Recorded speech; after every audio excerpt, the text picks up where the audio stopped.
I define myself by who I am, not what I do. And I think one of the big challenges that a lot of people face is they intertwine their identity with their work. I am a lawyer. I am a fitness coach or whatever, somebody wants to do. And then if you lose that job by your choice or not your own choice, or if you have great success and you get older and you decide to leave, retire or do something else, I see a lot of people have an identity crisis because they no longer do the thing that they did. And so I don't mind what I do because I get to be an optimist in everything that I do. And the way I live my life is I live completely focused with a vision that is extremely far away, I'll never get there. I imagine a world in which the vast majority of people wake up every single morning inspired, feel safe wherever they are, and end the day fulfilled by the work that they do.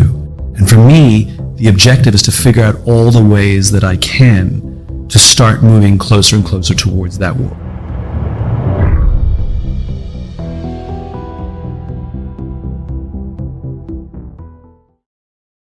I never, ever imagined that I would be an author. I was never one of those people who thought I had a book in them, And after every book I've written, I've said, okay, that's probably my last one. And I said that after the first one. But here I am, an author, because the opportunity showed up that I thought, this is a good way to move towards that vision, right? Then people would invite me to speak about my ideas. And I thought, okay, never, ever wanted to be a public speaker. I actually am more of a behind the scenes person. I've never desired to be on the front of a proscenium. But when the opportunities presented themselves, I thought, this is a very good way for me to spread this message and to spread this vision. And so when you ask me, what do? I do anything that I need to do to advance towards that vision. I like testing things in real life. Many of my ideas are from real life scenarios where it's not like practice. Okay, it's ready for the real world now.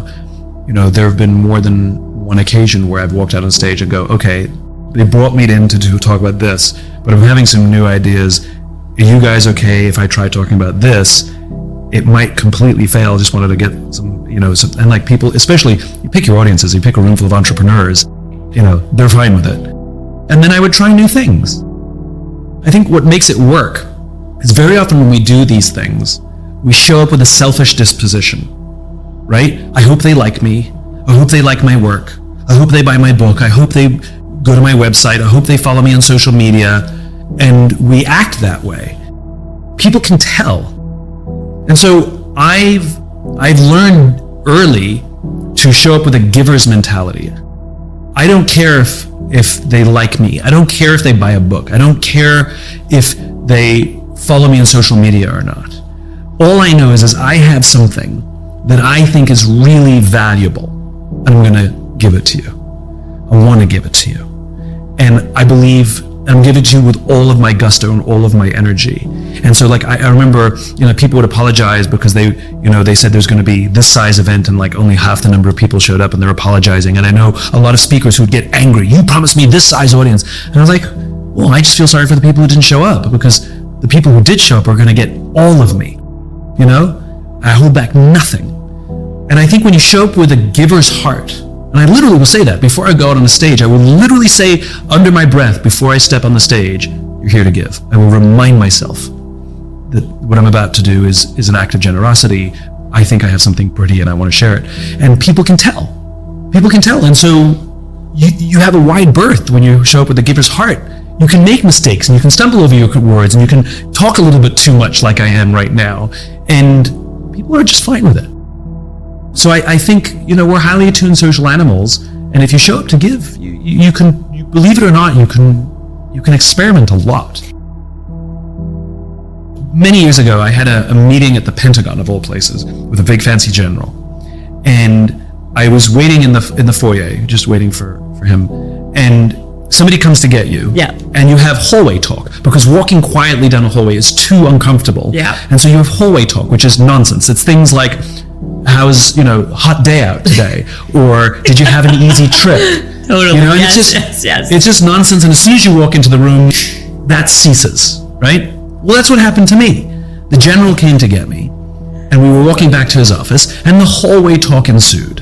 And he said, Simon, I had everyone in my office read your book. And I said, my publisher thanks you. And he said, tell them not to bother. I had them read my copy. So I learned total book sales, 1. Total impact, huge. Yeah. Versus I go to an event and they give away 500 free copies of my book, but they use them as, coasters and doorstops. Total book sales 500, total impact 0. And so I had to learn that it's not always easy to measure the impact that we have in the short term. Now I know over the long term, book sales are a reflection of the value of my ideas and whether people want them. Otherwise it would just stop selling. Like I know over the time, but in the short term, literally it tells me nothing. And I think too many of us confuse that the short-term impacts that we're having are producing long-term value, or conversely, having no short-term impact means we're having no value. And so I treat it like exercise. I know that the process matters. So for example, you cannot go to the gym for 9 hours and get into shape. It literally doesn't work, right? No matter how much effort you put in. But if you work out every single day for 20 minutes, guaranteed 100% you will get into shape. When will you get into shape? No clue. No one knows. Over time. And everyone's different. Some people a little quicker, some people a little slower. And yet we are 100% sure, 100%, it'll 100% work. I just don't know when. And we're also obsessed with predicting when. It has to be this quarter, it has to be the end of the year, it has to be when we pay taxes, it has, whatever it is. And I got very comfortable saying, I know that if I stick to the process, work out every day for 20 minutes, I know 100% it's going to work, and I have to get comfortable that I have no control over when. Sometimes quicker, sometimes slower. You want to get into shape, you have to have the discipline to do it. You want to be healthy, you have to have the discipline to do it. And you have to get comfortable that you cannot predict when success happens. You just have to believe that the process works and you stick to the process. That's all I did. And we have to remember that there's nothing for free. There's nothing in this world that comes for free. And everything that you get comes at a cost. Always. And the only question is the cost worth it? And so if you want to achieve, like there's people who've done extremely well, and the question is, at what cost? What we're talking about is the desire to have without paying for it. Which is, I want this, but I'm not willing to pay the cost, right? So for example, working really hard to get something, I want to achieve this.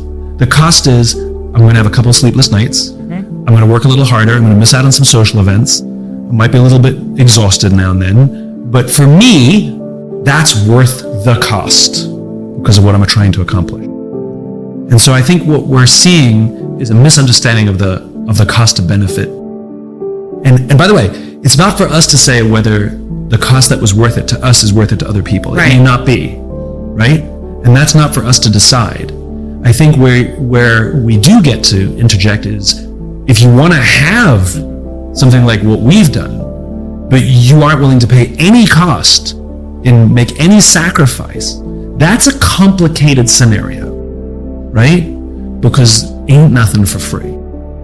But it's not for us to determine what someone's ambitions should be either. Like if somebody is totally fine, here, right? And whatever here is defined as, I mean, it doesn't matter. It could be financial, it could be anything, whatever it is, right? If somebody's fine here and they don't work a lot of hours, right? And this is fine, and for them, this is very happy, I think that's fantastic. Right. I'm not telling anybody they have to live my way, your way, their way, this way, that way. I don't want to live one way either. Like, I don't need max, whatever other people have, because I don't want to work to that degree either. Like, I accept that there's some degree of things that I can achieve because I'm just not willing to do the work. Absolutely. I'm okay with that. A friend of mine who was a senior executive at a big company, a mom, she had kids. She told me very early on when I was, she was like my work mom, like I was entry level, and she took me under her wing. She was a partner at the company. And I don't remember how the conversation came up, but I remember her telling me, she goes, any woman who decides to want a career and to be a mother, to be a working mother, has to get used to the idea that you're always going to disappoint someone. Mm-hmm. You just have to get used to it. You're either going to disappoint your company because you want to stay home with your kids, or you're going to disappoint your kids because you want to work late. Yep. Like, you just have to get comfortable with the fact that you're always going to disappoint someone, or sometimes you disappoint yourself.